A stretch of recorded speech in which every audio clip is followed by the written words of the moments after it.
Ini adalah kronologi imunisasi di Malaysia. Kita bermula dengan injection.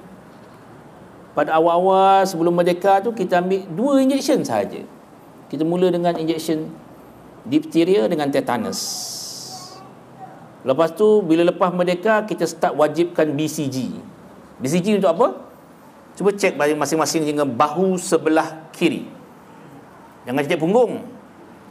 Orang yang cocok BCG dia mesti ada parut sebelah bahu sebelah kiri. Kecuali kalau doktor dia tersilap atau nurse tersilap, dia asalkan cocok je cocok punggung. Maknanya kena selap punggung lah, tengok tengok ada parut tak.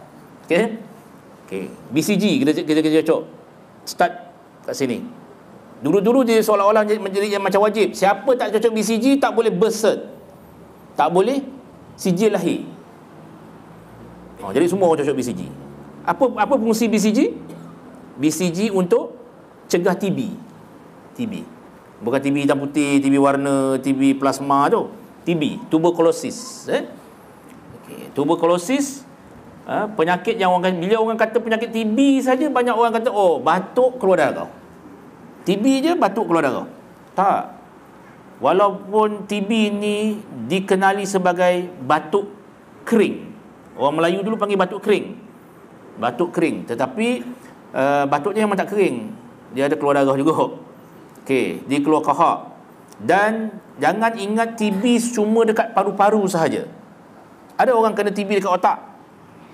Ada orang kena TB dekat tulang, termasuk tulang belakang. Ada orang kena TB dekat usus. Dia ingat dia kena kanser. Tak boleh berak sampai seminggu. Tengok macam ada ketumbuhan dalam perut. Bila kita ambil sampel hantar ke makmal, dia balik sebagai intestinal TB. Saya ada seorang masa saya kerja di Hospital Kemaman dulu, seorang staff nurse, dia kena TB spine, TB tulang belakang. Kita ingatkan TB, dia kena TB, bila kita x-ray dekat tulang belakang dia, seolah-olah tulang belakang macam kena mamah oleh kanser. So kita ingat kanser.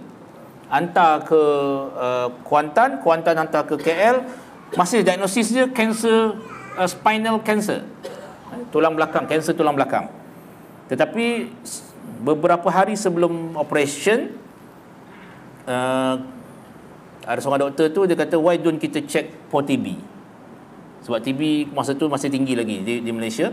Hantar sampel, sedikit sampel daripada tulang belakang dia ke makmal, dalam masa 2 jam dia balik sebagai TB. So selamat, tak payah buat operation. Kita bagi ubat TB sahaja. Lepas dia kena masa dia kena TB spine tu, dia tak boleh jalan langsung. Tapi lepas kita bagi ubat TB, after 4 to 6 months kalau tak salah saya, dia boleh berjalan. Kemudian lepas tu 2 orang pula dia beranak. Maknanya jangan ingat TB tu cuma dekat paru-paru sahaja. Memang orang biasanya TB je orang tengok, bayangkan paru-paru. Sebab apa TB boleh jadi dalam usus? Sebab ada orang telan kohok. Betul tak? Kohok ni kadang-kadang kalau pekat-pekat yang hijau dia sedap juga, masin-masin sikit kan, dia telan. Yang malas nak kehek kat luar, dia telan kohok. Bila telan kohok, apa yang berlaku? Kuman akan singgah dekat usus. Second lepas pada usus, dia akan pergi ke hati dan tersebar ke seluruh badan. So dia boleh pergi ke otak, dia boleh pergi ke mana-mana yang dia suka. Dia boleh pergi juga kepada di mana salur darah tu pergi. So kuman TB ni dia boleh pergi mana-mana. Okey. Tahun 1982 kita bermulanya cocok measles. Okey, 1988 kita kenalkan rubella. Rubella ni sebab penyakit yang dikaitkan dengan bila orang mengandung kalau kena rubella, ataupun dia panggil German measles. Tak adalah bila dia lebih kurang macam measles juga, rashes dia kena pada orang dewasa, terutamanya orang perempuan, tapi dia tak ada lambang macam Jerman tu kan. Tak ada, nama je German measles, tapi masih lebih kurang macam measles, cuma tipikalnya dekat belakang leher dia ada, dekat bawah gigi rambut ni dia ada macam kelenjar yang timbul. Kelenjar bila kita pegang tu agak sakit. Demam tinggi.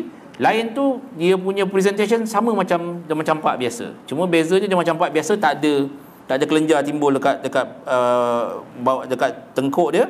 Tapi yang German measles ataupun rubella ni ada. Rubella akan menyebabkan, kalau ibu yang mengandung kena rubella, dia akan menyebabkan kecacatan kepada anak, termasuk cacatnya dari segi organ dalaman. Itu yang kita kata ada jantung berlubang, lubang yang sepatutnya tutup tak tutup, ataupun ada masalah kepada usus. Tahun 1989 kita kenalkan injection hepatitis B. Hepatitis B dikenalkan sebab hepatitis B dikenali sebagai antara penyebab utama kepada kanser hati. Okey. Tahun 2002 kita combinekan injection rubella dengan measles dan juga bekok-keng, mumps kita panggil. So kita kenalkan satu jenis injection 3 dalam 1. MMR, mumps, measles, rubella. Daripada ambil 3 kali inject, kita ambil 1 kali inject sahaja, which is ada 3 jenis vaksin. Kalau 3 kali cocok, menjegit mak ayah. Sekali cocok kan budak jegit, lepas tu mak ayah jegit juga. Ni kalau 3 kali cocok, ni satu injection je, MMR. Dan 2002 juga kita kenalkan satu lagi jenis vaksin untuk melindungi jangkitan kepada otak. HIV, bukan HIV. HIV adalah Haemophilus influenza type B. Kemudian kita combine sampailah pada 2006 ni kita combinekan 6 dalam 1, termasuk dengan polio sekali kita bagi. Sini tahun 1972 kita startkan ubat polio jenis titik dalam mulut. Orang yang sekarang ni jarang ni orang kena polio. Tak, kita tak ada kes polio. Kalau dulu-dulu kes polio ni present sebagai dok jalan. Kaki kecil sebelah, besar sebelah. Contoh orang yang kena polio adalah salah seorang daripadanya yang telah pakar kanak-kanak di Hospital Kuala Terengganu, Datuk Dr. Jimmy. Dia kena polio. Sehingga kan dia jadi pakar kanak-kanak, dia pencen dah pun. Datuk Dr. Jimmy. Dia kena kes polio. Tapi polio yang worst polio, kenapa kita cegah polio? Sebab antaranya adalah dia akan melumpuhkan sistem otot kita, termasuk otot yang kontrol pernafasan. Kalau dulu-dulu bila orang Google kes polio, cuba tengok gambar, antara gambar yang dia tunjuk dalam Google punya gambar tu juga image adalah dia panggil iron lung. Iron lung. Orang yang duduk dalam seolah-olahnya dalam kalau kita pernah tengok inkubator, budak-budak yang lahir tak cukup bulan duduk dalam inkubator, tapi ni orang dewasa duduk dalam tu. Alasannya adalah dia tidak boleh bernapas dengan sendirinya sebab kelumpuhan telah berlaku disebabkan oleh toksin polio tu, menyebabkan lumpuhnya dia punya otot pernapasan. So dia tak boleh napas secara biasa, dia kena dengan bantuan mesin. Sekarang kita tak jumpa dah, tak ada dah orang doktor yang muda-muda ni kalau nak tengok kes polio pun sangat-sangat susah. Sama dengan diphtheria. Diphtheria P. pertussis. Baru-baru ni ada kes diphtheria yang jangkitan dalam tekak yang menyebabkan juga kematian. Dan bila kita siasat, kes polio itu, kes diphtheria itu juga disebabkan oleh parent dia tak ambil injection diphtheria.